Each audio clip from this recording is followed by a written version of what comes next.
भारत के उत्तर में घने जंगलों के बीच एक छोटा सा शहर था, रतनपुर। रतनपुर दिन में तो बेहद ही खूबसूरत दिखता था, लेकिन रात होते ही वहां का माहौल बदल जाता था। शहर के बाहर फैला हुआ काला जंगल लोगों के लिए भय का दूसरा नाम था। कहा जाता था कि उस जंगल में एक रहस्यमय स्त्री रहती है। उसका नाम था मोहिनी। जिसने भी उसे देखा, उसकी सुंदरता को वो कभी भूल नहीं पाया। उसके लंबे काले बाल उसके पैरों तक आते थे।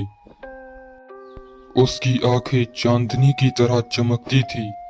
उसके चेहरे पर हमेशा एक रहस्यमय मुस्कुराहट रहती थी। लेकिन लोग उसके बारे में ये नहीं जानते थे कि उसकी सुंदरता के पीछे लाखों लोगों का खून बहा है। लगभग 200 साल पहले मोहिनी एक साधारण लड़की थी। वह अपने माता पिता के साथ इसी इलाके में रहती थी। एक दिन जंगल में एक घायल साधु मिला। मोहिनी ने उसकी मदद की, लेकिन वो साधु वास्तव में एक शक्तिशाली तांत्रिक था। जब उसने मोहिनी की सुंदरता देखी तो वो उस पर मोहित हो गया। उसने विवाह का प्रस्ताव रखा, पर मोहिनी ने मना कर दिया। अपमानित तांत्रिक क्रोधित हो उठा। उसने श्राप दिया, बहुत घमंड है तुझे अपनी सुंदरता पे। आज से तुम्हें हर एक रात अलग पुरुष के साथ संभोग करने वाली पिशाचनी बन जाएगी तू। और संभोग करने के बाद तो उस व्यक्ति का खून पी जाएगी। यदि हर रात तूने किसी नए व्यक्ति के साथ संभोग करके उसका खून नहीं पिया, तो अगली सुबह तेरी मृत्यु हो जाएगी। आसमान में बिजली चमकी, जंगल कांप उठा, और मोहिनी उसी दिन से एक खौफ बन गई। एक ऐसी खूबसूरत खौफ जिसे देखकर हर किसी की संभोग करने की इच्छा होती, जिसके लिए वो अपनी जान तक देने के तैयार हो जाते। वर्षों तक लोगों की लाशें मिलती रही, पर सभी लाशों ने एक भी कपड़ा नहीं पहना था और उनके शरीर में खून का एक कतरा तक नहीं बचा था। शहर में डर फैल चुका था। लोग रात को बाहर निकलने से भी कतराते थे। रतनपुर में आदित्य नाम का एक 24 वर्षीय युवक रहता था। वो बहादुर था। उसे भूत प्रेत की कहानियों पर विश्वास नहीं था। जब उसने मोहिनी की कहानी सुनी तो वो हंस पड़ा। ये सब अंधविश्वास है। उसके दोस्त चेतावनी देते रहे, लेकिन आदित्य नहीं माना। एक रात आदित्य अकेला ही जंगल में चला गया। पूर्णिमा की रात थी। चारों तरफ धुंध फैली हुई थी। तभी उसे दूर सफेद कपड़ों में खड़ी एक स्त्री दिखाई दी। वह बेहद सुंदर थी, इतनी सुंदर कि आदित्य बस उसे देखता ही रह गया। फिर अचानक मुझे कुछ अजीब महसूस हुआ। स्त्री की आंखें हल्की नीली चमक रही थी। आदित्य के शरीर में सिरन दौड़ गई। वह स्त्री धीरे धीरे आगे बढ़ी। आगे बढ़ते बढ़ते उसने अपने कपड़े उतारने शुरू किए।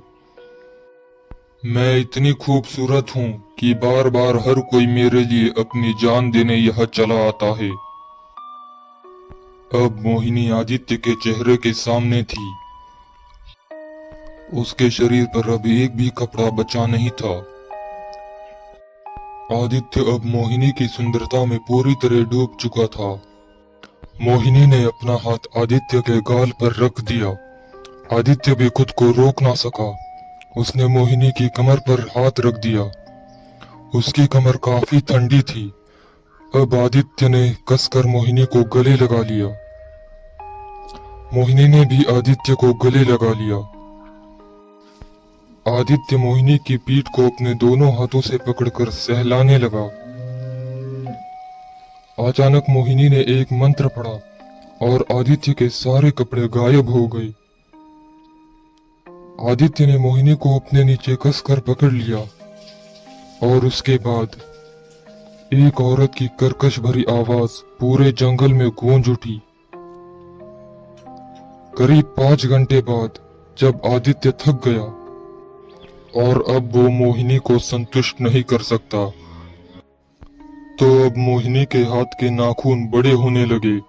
मोहिनी ने बस एक ही वार में आदित्य के सीने में अपना हाथ डाल दिया।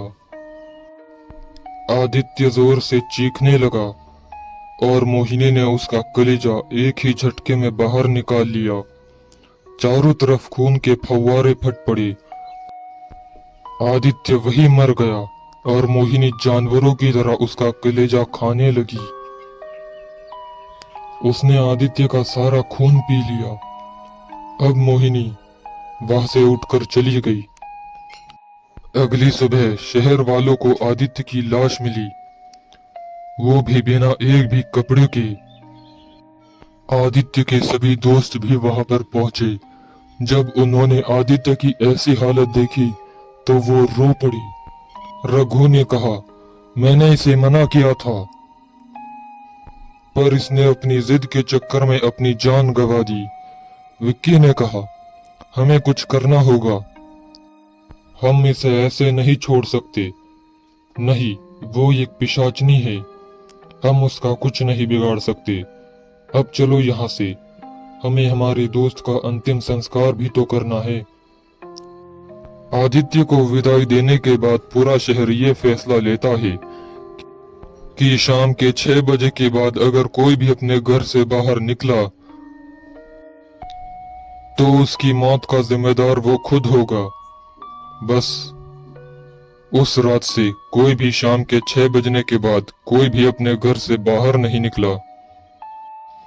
5 महीने तक किसी की भी मौत नहीं हुई और कोई रात को बाहर नहीं निकल रहा था, जिस वजह से मोहिनी को शिकार नहीं मिल रहा था। इसीलिए एक दिन शाम के 7 बजे लोग तो घर से बाहर नहीं निकल रहे थे, तो उस रात मोहिनी शहर में आ गई। रघु अपने घर में बैठा था, उसके माँ बाप सो चुके थे। तभी रघु को अपने कमरे से बेहद ही प्यारी आवाज सुनाई देने लगी। रघु ने कमरे की ओर बढ़ते हुए सोचने लगा, ये आखिर किस औरत की आवाज है।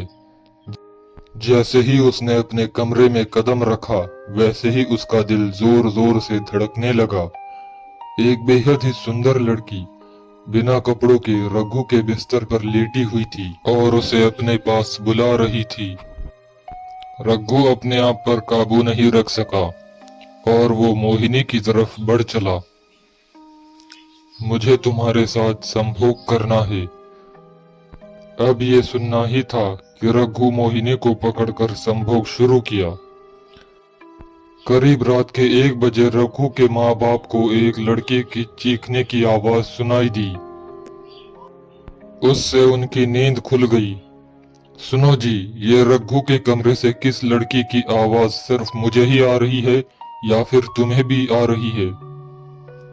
हाँ, आवाज तो मुझे भी आ रही है। चलो देखते हैं कि आखिर चक्कर क्या है। रघु के कमरे का दरवाजा खुला था, जिससे उन्होंने कमरे में अंदर झांक कर देखा। उनकी आंखें फटी की फटी रह गई। रघु मोहिनी के साथ संभोग कर रहा था और उनकी आंखों के सामने एक ही बार में रघु का सीना चीरकर उसका कलेजा बाहर निकाल लिया और रघु का खून पीने लगी। ये देखकर रघु की माँ की तो चीख निकलने ही वाली थी कि रघु के पापा ने उसका मुंह पकड़ लिया और रोते हुए कहा, चुप रहो, वरना हम भी मारे जाएंगे और हम हमारे बेटे की मौत का बदला नहीं ले पाएंगे। थोड़ी देर बाद मोहिनी वहां से गायब हो गई। उसके माता पिता रघु के पास जाकर रोने लगे। जैसे ही ये खबर रघु के दोस्त विक्की को पता चली तो वो रघु के घर पहुंचा। चारों तरफ सिर्फ और सिर्फ मातम था। वो दुखी भी हुआ और गुस्सा भी। अंकल, आप लोग चिंता मत कीजिए, हम इस मोहिनी को अब नहीं छोड़ेंगे। मेरी माँ एक तांत्रिक को जानती है, हम कल ही उस तांत्रिक के पास जाएंगे। अगली सुबह पहली किरण के साथ वो उस तांत्रिक के पास गए और उस तांत्रिक के पास बैठ गए। बताओ, आखिर किस लिए आए हो यहाँ पर? विक्की ने सारे बातें बता दी। अब मैं सब कुछ समझ गया कि आखिर चक्कर क्या है। अगर हमें उस मोहिनी को खत्म करना है तो उसका बस एक ही उपाय है, पर उसमें जान जाने का खतरा है। कोई बात नहीं, मैं ये खतरा उठाने के लिए तैयार हूँ। तो सुनो, तुम्हें मोहिनी के पास जाना होगा। उसके बाद तुम्हें मोहिनी के साथ संभोग करना होगा। जब तुम उसके साथ संभोग कर रहे होगे, तो जब वो संभोग में व्यस्त होगी, तो ये खंजर उसके दिल में उतार देना, वो वही भस्म हो जाएगी। पर हाँ, जरा से भी चूक और तुम्हारी जान वही चली जाएगी। तुम्हें ये काम अकेले करना होगा, मैं जाऊंगा। तो अगली रात विक्की अगली रात जंगल के अंदर चला गया। जाते हुए तेज हवाएं चलने लगी। चारों तरफ का माहौल काफी खौफनाक था। चलते चलते उसे एक पीपल का बड़ा पेड़ दिखाई दिया, जिसके नीचे मोहिनी बैठी थी।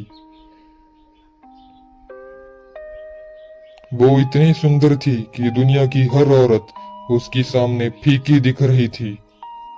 मोहिनी ने उसे अपने पास बुलाया। एक पल के लिए तो विक्की भी अपने होश खो बैठा, लेकिन उसने अपने होश संभाल लिए और मोहिनी की तरफ बढ़ने लगा। उसने जाकर सीधे मोहिनी को अपने नीचे दबा लिया। मुझे तुम्हारे साथ वक्त गुजारना है। मोहिनी के चेहरे पर मुस्कुराहट आ गई और दोनों ने वहीं पर संभोग शुरू किया।